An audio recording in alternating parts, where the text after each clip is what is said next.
So this talk is about a tool I'm releasing called Veil-Pillage. And it's really it's the tool that I've always wanted on internal pen tests. The code is actually live. I'll go over the link at the end. I pushed it last night. So real quick, a little bit about me. I'm a security researcher and pen tester / red teamer for a company called VERIS Group. We're out of Northern Virginia.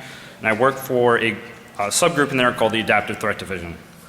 I'm a co-founder of the Veil framework. Our hashtag is AVLOL because we think antivirus is funny. Our main site is veilframework.com. We kind of premiered our tool this year at ShmooCon 2014 under a talk called Veil-Evasion with the Veil framework. And the other guy that works with the tool on me is sitting in the front row. That's Chris Trunster. Hi, Chris. Thanks. So Chris and I co-wrote Veil-Evasion. I wrote Veil-Catapult, which I'll go over in a little bit. I wrote a PowerShell post-exploitation situational awareness tool called Veil-PowerView. And I'll talk about a couple of the functions that are applicable here.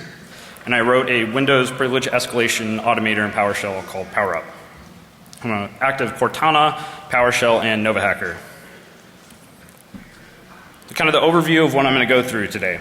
I'm going to give some background on the Veil framework, kind of this genesis, how we got there, our thought process and the development of the various components.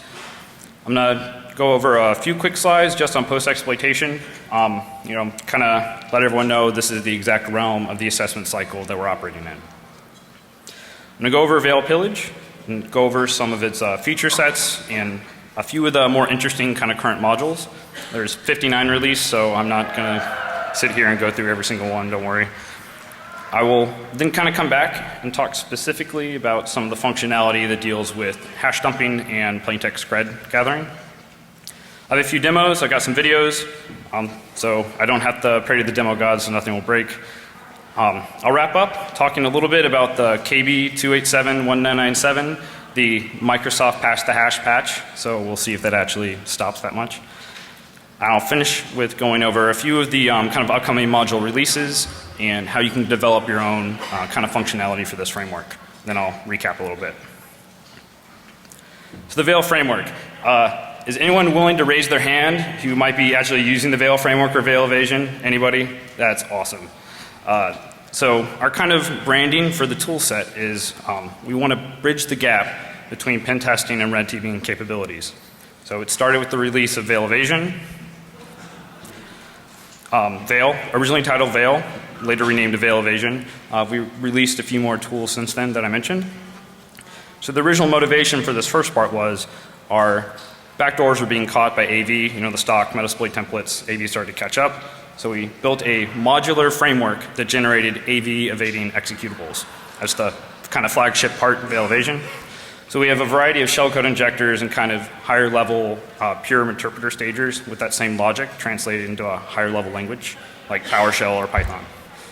And again, we debuted at ShmooCon 2014 with Veil-Evasion with the Veil framework. There's our site again. So kind of how Pillage came about.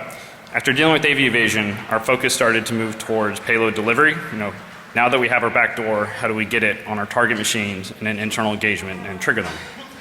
So also released at ShmooCon was a small tool called Veil-Catapult, which tied in with Veil-Evasion and can upload and trigger executables or throw up a little temporary SMB server and do a UNC path back, and I'll go into some more detail with that. And add a few other common tricks like everyone's favorite sticky keys backdoor and RDP stuff and all that. The thing with that was, it was kind of screaming for a more generalized post-exploitation structure, so that's kind of how Pillage came about. The attack cycle is my nifty little graphic. You have your basic recon, enumeration, exploitation. Pillage doesn't deal with exploitation or enumeration, specifically in the initial part of the assessment. We're entirely operating in the post-exploitation component. I'm not going to go through all these, but this is, the slides are actually online under our SlideShare Veil framework. But this is a more granular way of breaking down a lot of these post-exploitation actions. The big point here is we want to demonstrate impact. If we have a relatively short engagement, we don't want to waste time, scripting stuff up all the time or, re-rolling backdoors and that type of stuff. So we want to maximize the time we can actually demonstrate impact to a client. So all that post-exploitation stuff in plain English, this is one way to interpret it. If you have access or credentials to one or more machines on a network, what can you do? if you can execute a command on a box, what kind of nastiness can entail? Kind of a quintessential example, say you have a local administrator hash for several remote hosts on a network, and you want to grab plain text of all the users logged onto those hosts. How would you go about doing that with current tool sets? One option is just using Metasploit. PSExec to the box, get a session, install an agent. The advantages of this are it's very flexible and very powerful. You can utilize the entire Metasploit framework and run, all those awesome extensions, all those awesome post modules. Some of the drawbacks, though, are a service running a system is created, so that kind of, can create some noise or logs on disk. And there's a lot of non-standard traffic when you're actually staging an interpreter. So, if they have kind of more, if a client has more in-depth network filtering or detection, that might get you caught. And also a known malicious binary is dropped to disk, those kind of stock templates. You can throw in a custom thing, but you're still touching disk. Another option is to use the tool SMBexec to upload and execute a WCE binary. And it grabs the little result files after. The advantages are you don't need to establish a full interpreter session, and it doesn't rely on the Metasploit binary templates. But a system level service is still created, and a known malicious binary is dropped to disk. I know they did a good job at obfuscating it, but if you have a static binary that's touching disk, it's pretty easy for AV to write a static signature for it. Another option is using the patch and the hash toolkit in PowerSploit. It's an awesome project. The advantages are if you use WIMS, no service is created, so it's quieter. Also, no binaries are dropped to disk if you're operating purely in PowerShell. Drawbacks, though, it's an incredibly powerful tool set, but the usage isn't always the simplest. If people play with it, there's a little bit of a barrier to entry, and I feel that, there's got to be a way that we can weaponize this a little easier on an internal test at least to kind of bring that barrier to entry down. And what if you want to run this on lots of hosts? What if PowerShell is disabled or is not installed? And the key here is all these options, they might work in certain situations, but often not in every situation. So kind of what I envisioned we wanted out of a kind of an ideal tool is you want a lot of trigger options, as many as you can have. We use WinExe, the equivalent of PSExec, WIMS, SMBexec from Impacket. We also want really good modularity to where you want it as easy as possible to implement additional post-exploitation actions. We want other tools to be able to integrate with ours. So you can write a module, drop it in, also script stuff up. You want this to be as flexible as possible. And also completeness. It'd be nice if there's full automation, comprehensive logging, and a big thing for us is cleanup. We want to know every single host that we touched and what we did, and we want a way to repair that very easily, clean our agents off. I'll go over the cleanup stuff and demo it later. So my tool, Veil-Pillage, is kind of the next iteration of Catapult. It was, Catapult was kind of the genesis of it. The primitives that it's built on are using the patch and the hash toolkit that I mentioned. I use PTH WIMS, which doesn't create a service, a little stealthier. PTH WinExe, so that kind of the equivalent of PSExec. It runs a system and a binary is dropped. It's not really a malicious binary, but something touches disk, but it can run a system, so that might work in some situations for you. So you also use the SMBexec from Impacket that I mentioned. No binaries dropped, but a service is created. And the other back end is mostly Impacket, using SMB servers, clients, and all that type of stuff. Everything is abstracted out to common library methods. So when you're developing your modules, you don't have to say, what's the syntax for this and that. You can just drop stuff in and use a common library. So I'm going to be kind of building this little diagram up showing you all the components of Veil-Pillage. So like right here, you see at the bottom, these are the primitives that the entire framework is built on. So Veil-Catapult, those are awesome little catapult with their Metasploit payload launching at the Security Essentials Castle. All the demo machines I recorded on had MSC updated, and it still didn't catch anything a year later. So all of Catapult's functionality has been modularly integrated into Veil-Pillage. These are the modules that kind of encompass all that previous functionality: exe delivery, PowerShell injection, the Python injector I'll talk about in a few slides, a nifty little thing, and everyone's favorite sticky keys backdoor. So Catapult will now be obsoleted. We're going to leave it in the tree, but recommend everyone use Pillage because it's a lot more flexible. We'll have a blog post up soon on transitioning and kind of the difference between the two tools. And so yeah, like I think Catapult's cool, but Pillage is a little cooler. For exe delivery, which is kind of the core original function for Catapult, executables can be specified, like if you have your custom rollback door. Or you can take advantage of seamless integration into the Veil-Evasion codebase. So I'll show in the demo, if you specify Veil as the payload type, it'll drop into the exact same interface that you would have for Veil-Evasion. You can roll up all the options you want, it packages it up, and drops you right back into the Veil-Pillage interface. So as seamless as I can make it. EXEs are then uploaded and triggered to a box, or they're hosted with an SMB server and triggered with a like a UNC path back. What's this? Oh, it's right here. What's this? So, You explain this. I helped create the Veil framework, and there's actually a Veil vodka that we found, so that's going to be my shot. No. Keep talking. Okay, keep talking. All right.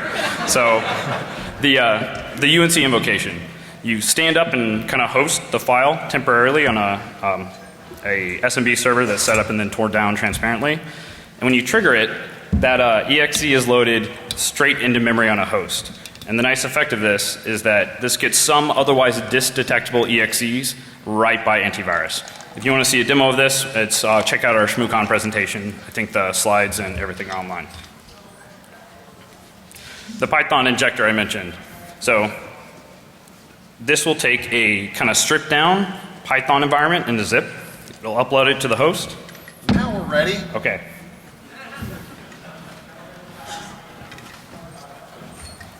First time speaker at DEF CON. How about a little love?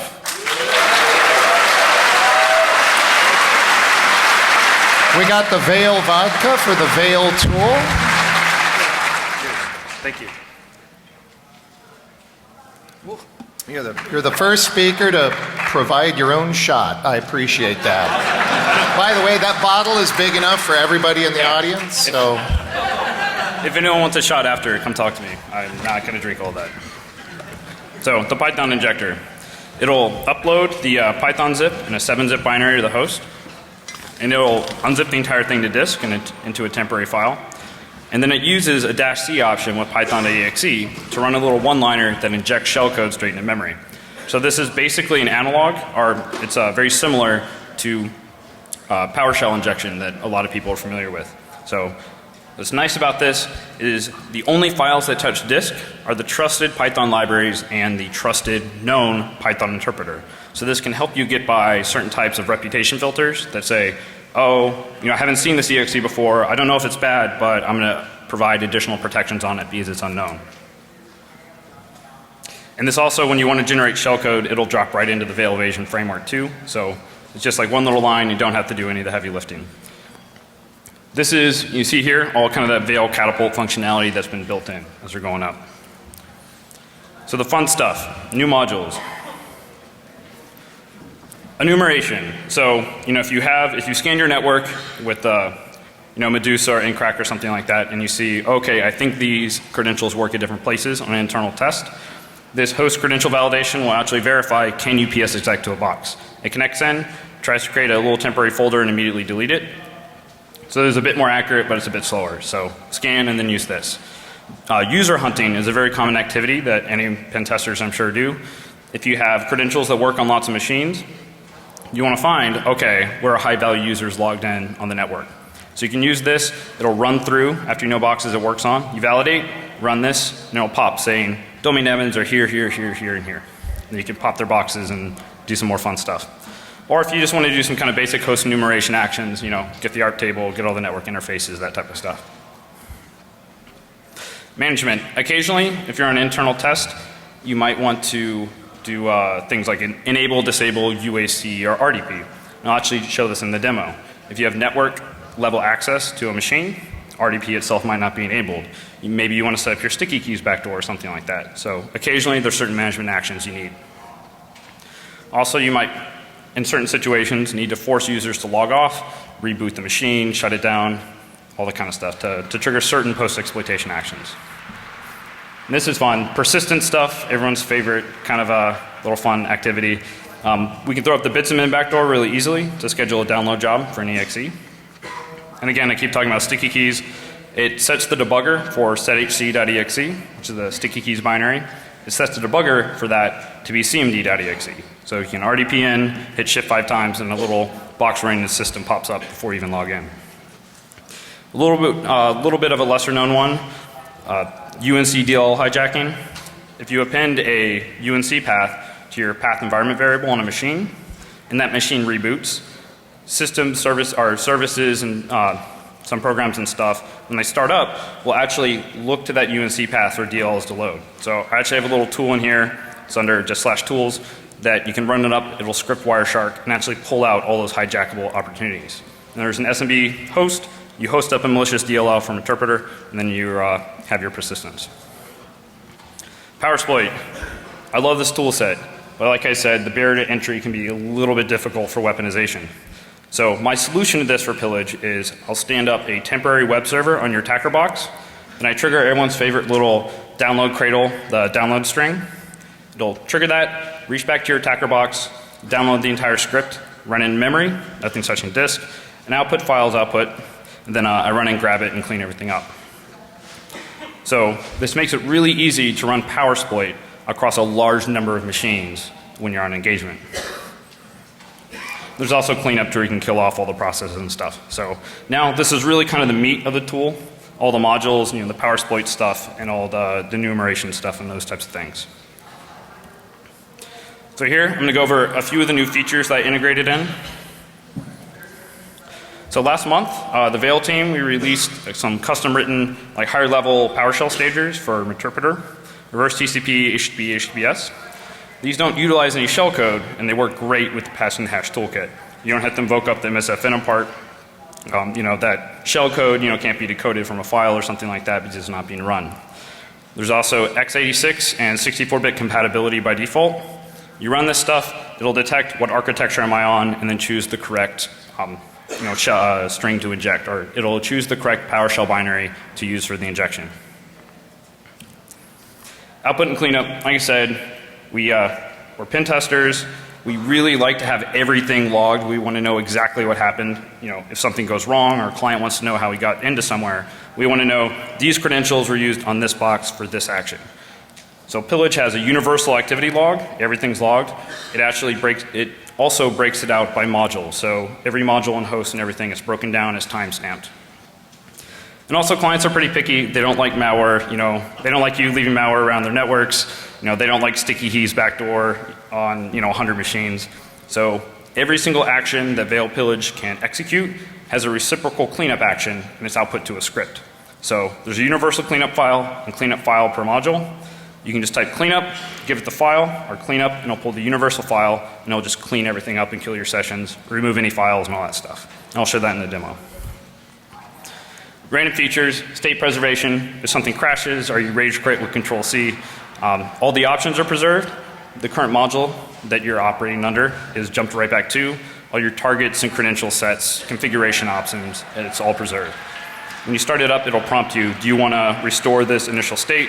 You can also save those off, name them and restore up credential sets. There's also Metasploit backend database interaction. Right now, it can pull in any credential sets or targets from the Metasploit backend, and you can add those to your target sets. So a common thing we'll do is run the SMB login, get all the creds. We don't want to type the hashes every time, so we can just pull this in. And every single thing that can be tab completable is tab completable, because I've had to type through this stuff so many times. There's reasonably robust error checking. There's complete command line options, which I'll go over here in a little bit, and just a really big UI focus. Pillage contains complete command line flags for every single option that you can set in the framework. And a big reason I put this in is because I script up other tools beneath mine a lot of the time. So I want people to be able to integrate all this functionality straight into their own tool sets. So Veil-Pillage.sh, I know this is really small, but this is every single option that you can set it. Targets, clean up stuff, state restores, Veil-Evasion options, all those types of things. So that's kind of the last part of Veil-Pillage. We have our features, kind of the icing on top. We have the modules, the core part of it, all that catapult functionality, the primitives and all that good stuff. I'm going to back up just real quick to some of the interesting core modules for hash dumping, and plain text grabbing. With hash dumping, there are a diverse number of ways to dump hashes on a system. A lot of the traditional ways involve dropping a binary like gsec dump, cred dump, those types of things. Deal with that is, you know, AV has started to flag or write signatures to these static tools, so we don't always like to drop stuff to disk. You can do registry backups with reg.exe, pull those files down, or you can get an interpreter session, do it a little bit more manually, do hash dump, wdigest, and all that good stuff. Some of the new hotness, Dave Kinney's power dump script, you can hash dump purely in PowerShell using WCE and Mimikatz binaries. And also, the PowerSploit project has Mimikatz integrated completely in PowerShell, which I'll go over in a few slides.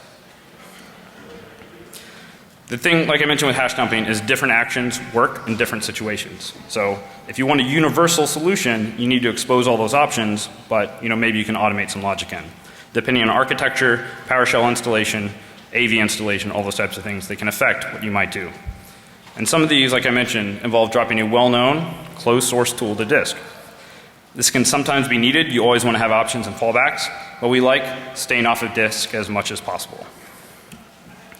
Remember Mimikatz. This is the, I saw your credentials, Mimikatz stickers. Benjamin Delpy is actually right here, so thank you for Mimikatz.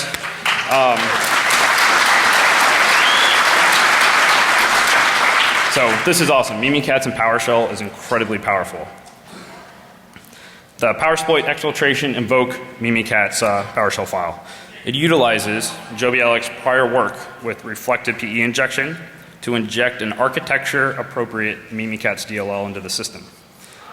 This is just awesome because you can harness the power of Mimikatz without having to touch disk.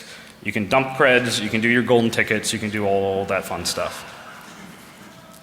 So for pillage, like I said, all these options are exposed as modules in case the user wants to force this for particular decisions. But there's also a module called AutoGrab, which tries to build a little bit of this logic in. So it'll check, is PowerShell working? Not even just if it's installed, it'll actually check, can you run PowerShell commands? If you can, I have a combination of PowerDump and PowerSploit. It's triggered with that web little downloader. If it's not, it runs a command to try to determine the architecture and then hosts either the x86 or 64-bit binaries with that SMB server and does the UNC path back. Then it collects all these credentials and does a unique list and has all the raw output as well. All right, demos. I'm not tempting the demo god, so I have videos. Sorry.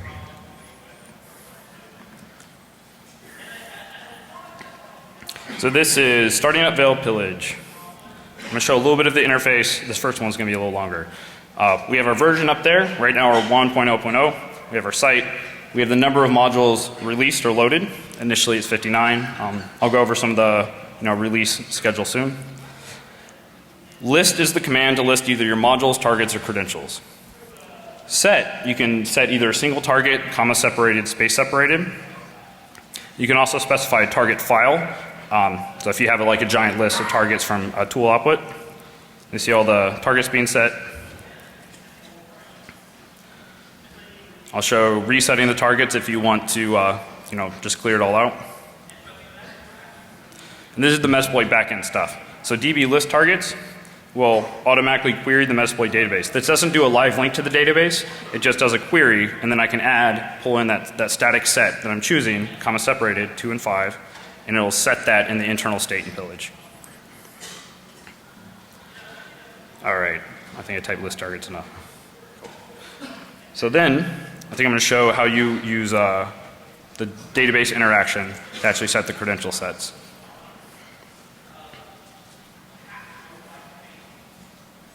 See, this is output from a successful SMB login post module or enumeration module.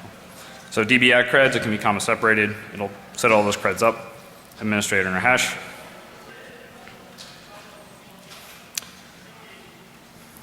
So now, if you just type list or list modules, it'll list up everything. You see all the PowerSploit, persistence, payload delivery, in-packet stuff, enumeration.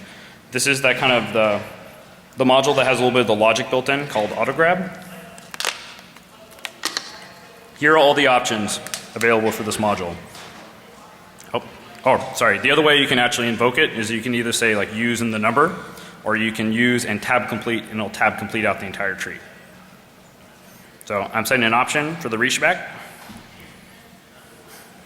You can set, SSL for HTTPS or something like that if you wanted. Now I'm showing the control C, so I just rage quit out of the entire thing. It'll prompt if the state wants to be restored. Or right back into auto grab, all the options are still set, all the targets are still set, all the creds are still set. Cool. I'm going to run it, it's going to prompt me to confirm.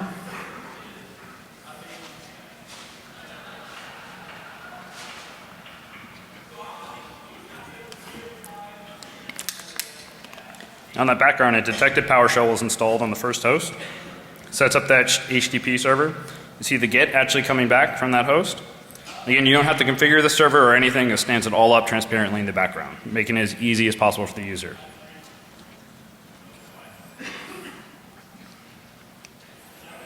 Kills it off, gives it a few seconds because when you're playing around with LSASS, it might take just a little bit. Moves on to the next host, sees PowerShell is installed again. It's going to set up that same server, reach back, with a different little randomized script name.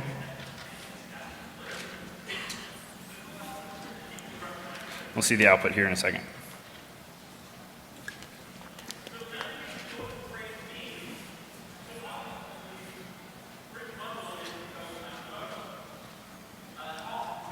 So all these modules will have an output file. You can also display that output out immediately when you hit yes. You see all the unique hashes, all the unique Mimikatz output, uniqueified in a nice list. The raw output is going to be under that auto grab results creds. It'll show you like the raw output file that's separated per host and is timestamped. Yep, I'll go with that now. So there's that one on the host. You see it's autograb.txt. All this stuff for Veil is output by default to Veil output. There's an evasion and catapult thing. For Veil-Pillage, there's that global activity log that I showed. If you do a lot of actions, I'll start building up. If you go into the module folder, it will be split out with that initial output file that's timestamped that we saw, and also it'll show the raw output split up by host.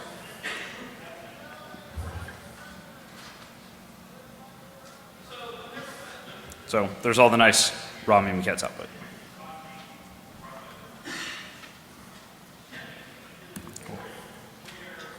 Let's see.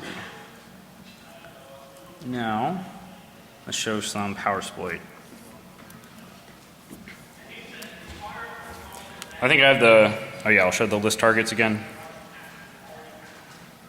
And we're going to upload these demos to the Veil Framework YouTube. We'll tweet out a link or something about it. So use PowerSploit. Here are all the nice PowerSploit modules. You can tab complete. I'm going to use invoke shellcode MSIL, which is use some neat little .NET reflection to execute shellcode. I still have all my L hosts and stuff set. And one thing here is this in the spawn handler, if you set it to true, it'll auto spawn you a Meterpreter handler or Metasploit handler in the background. You see here, we're dropping straight into Veil-Evasion for shellcode generation. You didn't have to launch it up. You're not having to script up stuff and paste it in. If you're more interested in the evasion functionality, check out the ShmooCon talk or talk to me after. So I'm setting all the options for Windows Meterpreter versus TCP. It's a scripting up MSF Venom in the background. Auto launches our handler with all the options already pre-configured.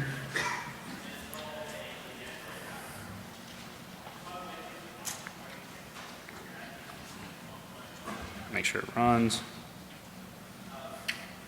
I'm going to hit this, the same kind of thing, just like with the auto grab. It's setting up the HTTP server.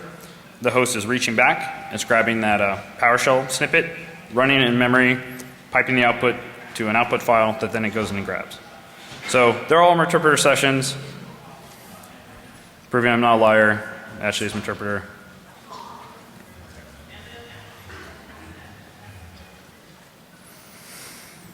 Now, if there's a cleanup file, are there cleanup actions associated with the module? Or showing the output first, showing exactly what was triggered where.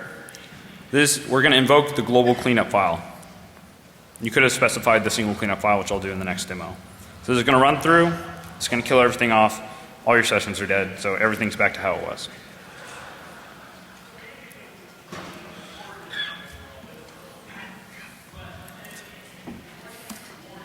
Our last one, sticky keys. See all the persistence options, adding users to local groups, adding domain users, UNC stuff, sticky keys, current version run. So this particular one, I know people have used the sticky keys backdoor, setting the debugger to be cmd.exe. There's no reason that we can't upload our own binary and set that to be the debugger. So why don't we generate a stager and set that to be the sticky keys trigger? And this now is dropping straight into the full Veil-Evasion menu. So we're going to use our Python interpreter versus TCP. This doesn't rely on shellcode. It's just kind of that logic from the shellcode translated into a higher level language. And with Python, it's going to package it all up into a PyInstaller executable here. And this is all again in the background. You don't have to, I remember having to do this manually back in the day. It wasn't as much fun. So that's our output from Veil-Evasion. We press enter and we're dropped right back into Veil-Pillage transparently. And this is going to be uploading this file, that payload file, naming it sysupdate.exe, and uploading it to C Windows. We have our output again, showing the exact binary, exactly where it was uploaded, using what credentials. And I'll say, okay, so even though we can reach that host, we can't actually RDP to it, because RDP is disabled. So I can use some of the management functionality to actually enable RDP, which is a few commands and registry stuff. It'll set the firewall rule and all those types of things.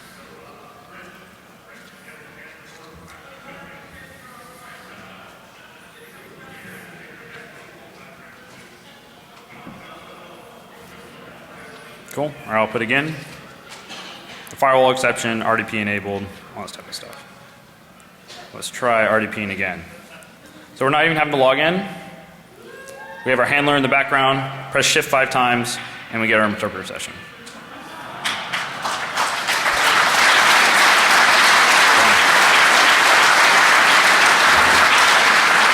So this is a little nicer because if you just leave the regular sticky keys up, anyone can connect in and trigger it. With this, you can at least control the IP it's connecting back to the stage.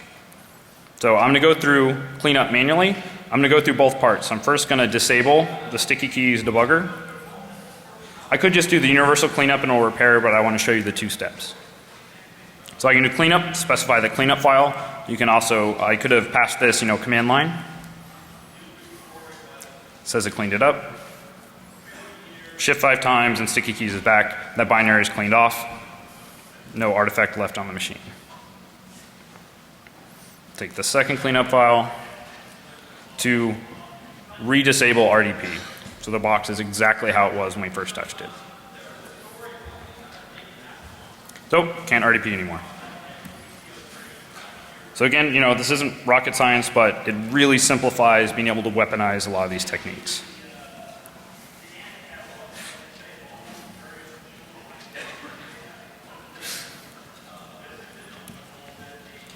All right, let's talk about KB 287-1997, the oh my god, us pen testers will all have a job patch. I read the KB spec. I had a minor freak out. My boss called me down and told me to look into it. It's not that bad. So it's the pass the hash patch, aka the Mimikatz KB. And that's actually a link to Ben's tweet saying, I shall deem this the Mimikatz KB. It's a Microsoft backport of a lot of Windows 8.1 security protections. It does some stuff that kind of makes it a little more difficult to pour creds out of LSASS. But the thing we care about in this context is it contains this line that says this patch prevents network logon and remote interactive logon to domain join machines using local accounts. The reason this sounds ominous is because that's how you almost always spread laterally, on a pen test. You dump local admin hashes, you scan where they work, you pop all your boxes, you find your high value users. This is a screenshot of the Microsoft advisory. It was originally titled, Update to fix patch the hash vulnerability. Someone yelled at them and a few hours later, it's now update to improve credential protection and management. Someone luckily caught this, yeah. So, is this actually a patch for pass the hash? No. Even though they claim that local accounts on a box in the local administrators group you can no longer pass the hash with, as usual, the RID 500 account, which is the default built-in administrator, you can still pass the hash with it if it's enabled. Like Windows 7 by default now, when you set it up, it'll by default disable this. But we've seen that RID 500 is still enabled across a very, very large number of enterprises. The reason is for backwards compatibility, security management products or something like that. Also, domain accounts in the administrator's local group on a machine can still pass the hash. And again, if you have the plain text for these local administrator accounts, you can use PowerShell remoting or RDP. You need the plain text, you might be able to crack it or GPP or something like that. Obviously Windows XP and 2003 are unaffected. Point here, it raises the bar, it definitely does, in properly configured environments, but pass the hash is not patched, and is not going away anytime soon. So one of the things I realized when looking into this is it'd be really nice to know what that RID 500 account is named on a remote machine, whether it's enabled, and what domain user accounts are in the local group for administrators.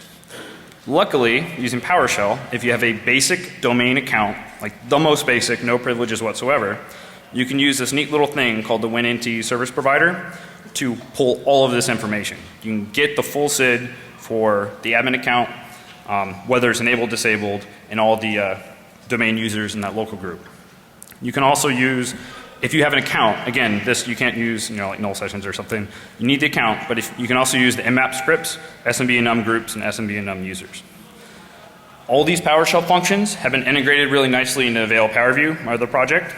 So there's one function, you can just grab them from a single host, and there's one that will query AD, get every single machine, and pipe out a really nice CSV that's sortable, telling you every single host, every single local admin, every single SID, and all that stuff. There's more information on my blog, harmjoy.net. A few last things. So module releases. With Veil-Evasion, we have something called V-Day, which on the 15th of every month since last September, we've released at least one new payload module. So for Pillage, the plan is for at least a few months to try to release at least one new post-exploitation module on the 1st. This is going to be pushed to the GitHub, which I'll have at the end, and also check veilframework.com for updates.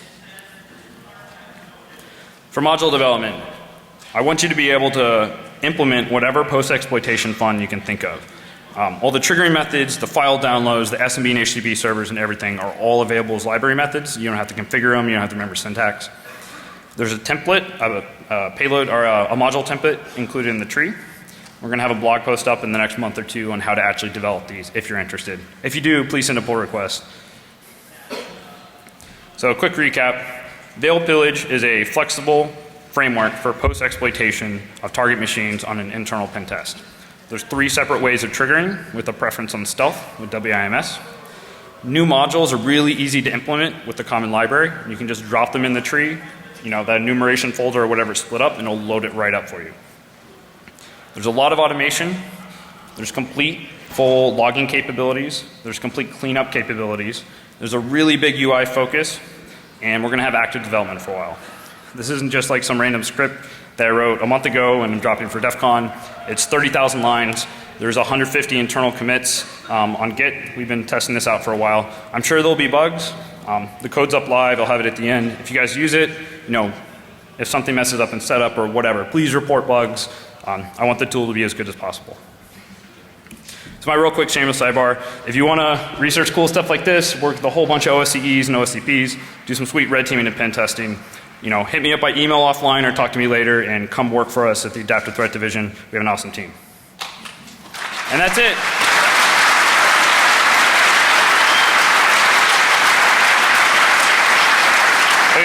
Any questions, hit me up on Twitter. I'm Harmjoy. It's a 0, not an O. Harmjoy at veilframework.com. I'm in Veil and Armitage on Freenode a lot. Our blog again, veilframework.com. Our personal blog, harmjoy.net. Stuff that doesn't relate directly to the Veil framework, I'll put up I had a good complete write-up for the whole patch to hash stuff. There's a really complete article about it with screenshots and examples. That's on harmjoy.net.